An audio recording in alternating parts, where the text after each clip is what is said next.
Greetings, chess players! My name is Chris Torres, and this is my daily chess musing for Monday, November 15th, 2021. In fewer than 10 days, we are going to witness a clash of geniuses with conflicting destinies. Magnus Carlsen and Ian Nepomniachtchi will square off in a World Championship match in what will likely be the most viewed World Championship match ever. In order to understand the excitement around this particular match, it's important to understand the history that exists between World Champion Magnus Carlsen and his challenger, Ian Nepomniachtchi. Magnus and Nepo have a decades-old rivalry dating back to their childhood battles at prestigious youth chess tournaments. During those formidable years, Nepo clearly had the upper hand. While Magnus has obviously improved immensely since the days of competing as a youth, the memories of those childhood defeats have almost certainly had a profound and lasting effect on the world champion's psyche.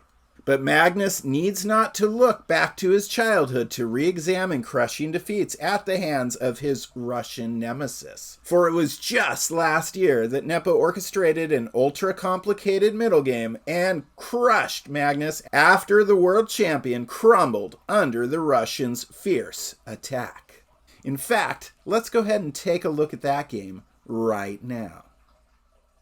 Our feature game today is between Ian Nepomniachtchi, who is white, and Magnus Carlsen, as black, played in the Legends of Chess event on chess24.com on August 3rd, 2020. Let's take a look. It's an exciting game. Ian starts with e4. Magnus plays the Sicilian, c5, knight f3, d6. d4, so standard Sicilian, knight f6, knight c3, a6, rook g1. Nepo has no fear of Magnus, as shown by his use of the so-called freak attack. Far from popular, this move has been used as a surprise weapon by players such as Tigran El Petrosian and Vasily Ivanchuk. A less extreme option for white would be just playing 6f4. And after 6f4, e6, queen f3, queen c7, bishop d3, b5 is likely how play would have continued. And even less extreme than moving the f-pawn early on move 6 would be playing 6, bishop e3, developing the dark bishop, e5, knight to b3, bishop e6, and then f4. But again, Nepomniachtchi was not in fear of playing complications against Magnus Carlsen, so he plays the freak attack, rook to g1. Moving the rook early obviously means kingside castling is not going to happen. Plus, white is preparing to launch the g2 pawn down the board early. Carlsen responds to the freakish 6 rook g1 with 6 pawn to b5, preparing bishop b7, while also taking the light square options on the queen side away from white's minor pieces.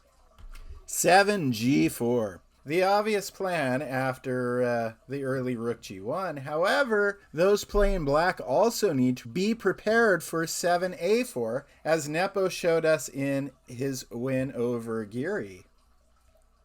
In that game, Nepo played 7 a4, Anish Giri played b4, then knight d5, e6, knight takes f6, queen takes f6, bishop e3, bishop b7, queen d2, bishop takes e4, f3. Always dangerous to move Freddy early like that, just one square. But again, Nepo's not afraid to play these complicated and dangerous ideas.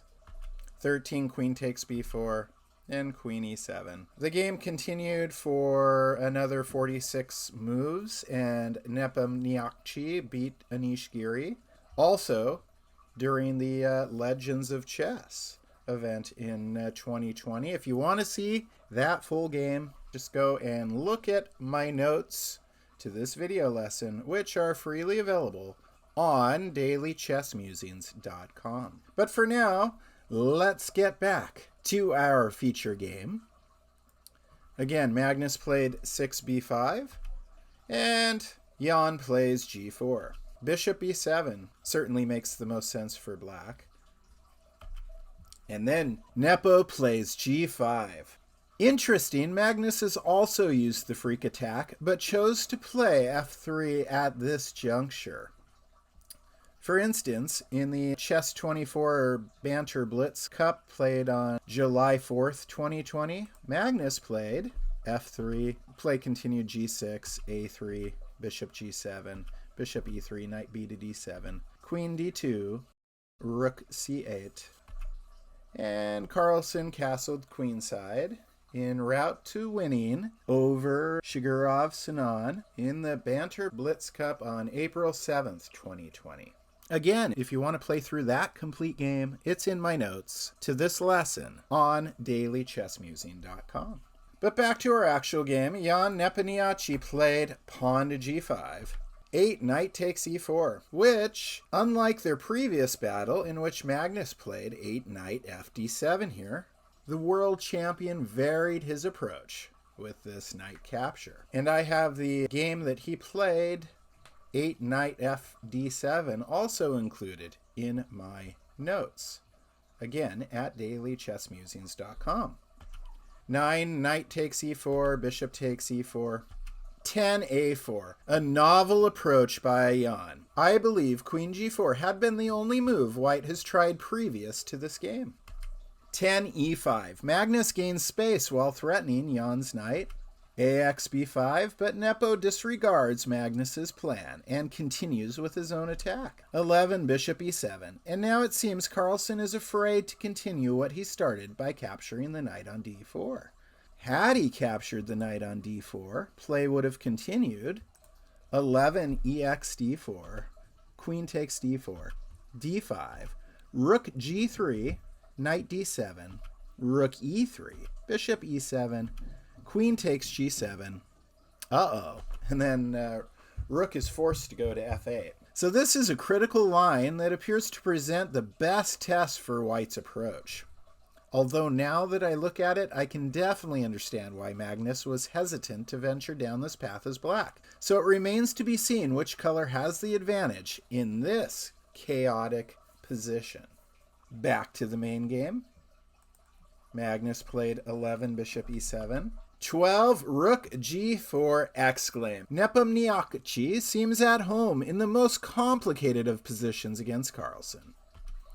12 ax b5. At first glance, I thought maybe 12 bishop g6 looked best. However, after 13 bishop g2, d5, bishop e3, castle, knight e2, queen c8, and 16 rook g to a4, 12 bishop g6 just seems bad for black. Back to our feature game. Carlsen has just played 12 ax b5 rather than capturing the knight on d4. Bishop takes b5 check. Knight d7. Nepo's tricky play prompts an early mistake by the world champion. Should Magnus ever reach this position again, he will undoubtedly step out of check by playing 13 king f8. After 13 king f8, then White should play 14 bishop d2 to make sure the rook on a1 is defended. Rook takes a1, queen takes a1, and d5, defending the bishop on e4. So if you want to make an improvement over what Magnus Carlsen played in this game, this appears to be the best path for black. But Magnus Carlsen played 13 knight d7. Seems reasonable, but causes some problems. 14 bishop d2 exclaim. Brilliant! Now Magnus will have to spend a precious tempo to save his bishop. Retreating it back to b7, 15 knight f5. And while his opponent is retreating, Ian is advancing. 15 castle, kingside. Not good for black, but neither is 15 g6, as knight h6, king f8, rook takes a8, bishop takes a8, rook a4, knight b6, rook a6, queen b8, bishop e3, knight c8, bishop c6, bishop takes c6, rook takes c6, king g7, queen d5, rook f8, king e2, bishop d8, queen b3, queen takes b3, cx b3, knight e7, rook takes d6, knight f5, knight takes f5, gx f5, and b4 is also winning for white. And I probably didn't need to go so far down that variation to prove that white would get a better endgame. However, fans of this program, this YouTube channel, will know that long variations are something that I don't shy away from. Having said that, back to our feature game. 15 castle.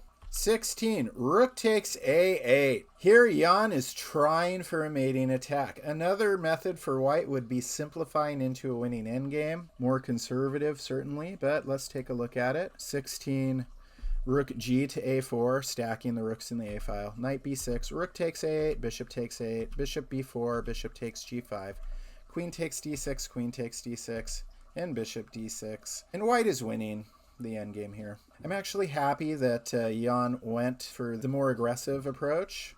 So let's get back to that. 16, rook takes a8, bishop takes a8, rook h4. Again, Ian is going for the jugular here. g6, queen g4, just good attacking technique.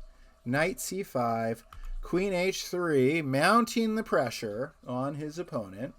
And 19h5. Magnus Carlsen rather uncharacteristically collapses under pressure.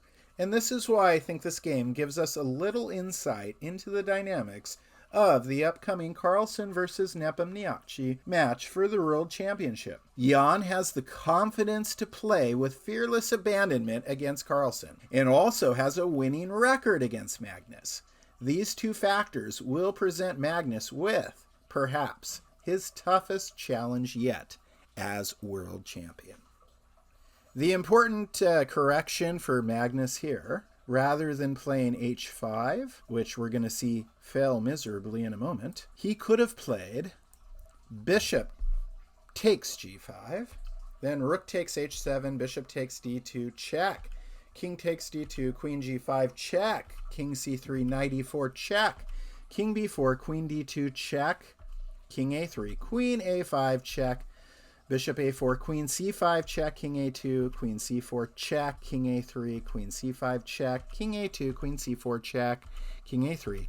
Queen c5 check would have been a draw by repetition, which just goes to show even the current world chess champion can improve his chess by analyzing all of the checks, captures, and threats. Magnus is the world chess champion, but he's also human. And under such mounting pressure from Nepo, he played h5. And now let's see the pretty finish by Nepomniachtchi. Rook takes h5, punishing Carlsen's mistake. Gx h5, queen takes h5. Magnus plays knight e6, and then resigns before his opponent can finish the mating attack. I guess Ian had two potential lines here. One would be continuing with g6, threatening queen h7 mate, or knight h6 check. Let me look at the g6 first. How do you stop the queen from going to h7, saying checkmate? fx g6 would fail miserably, because then queen takes g6, right? That's not going to be good. So I guess maybe you try knight g5, which the knight would then be defending the critical h7 square. But the problem here would be white could play bishop c4. That's going to be overloading the pawn on f7. Black could try bishop f6, but then white could play bishop takes g5. Queen a5 check is a possibility, but then king e2 could throw in bishop f3, stay alive a little bit longer. King takes f3, and then again queen a8, still staying just alive a little bit longer. King g3, queen to f3, staying alive a little bit longer again. King takes e4, as long as you're checking, white can't checkmate you. Rook e8 mate, king to d3. At some point, white should be able to just finish this with queen h7 checkmate. As long as black's checking, they can stay alive. But Magnus didn't feel like continuing this the punishment any longer. fx e3, and then black can try and make a run for it with king f8, might be his best idea. But then even the pawn scooting forward to g7 is going to lead to checkmate. King e8, queen takes f7. Remember, the bishop and queen are connected on the belly button. King d8, and then simply g8, turning into even a rook, finishes the game. So we can see why Magnus didn't want to go down that path. He knew it was a foregone conclusion and resigned at a reasonable point in the game. This was an incredibly important victory, in my opinion. I know it was a rapid game played on the internet, but this just shows the mindsets of these players. Ian Nepomniachtchi is not afraid to play super complicated variations against Magnus Carlsen, which means Ian thinks he has the upper hand in chess talent. That kind of confidence is going to help him in his quest to become the next world chess champion. Can Magnus overcome the history between himself and his Russian nemesis? We'll find out in fewer than 10 days. And with that, I bid you adieu until tomorrow. My name is Chris Torres, and this has been my Daily Chess Musing. Before you go, please remember to hit the like and subscribe buttons, and also be sure to come back to this channel during the World Championship for complete coverage of the 2021 match between Magnus Carlsen and Ian Nepomniachtchi.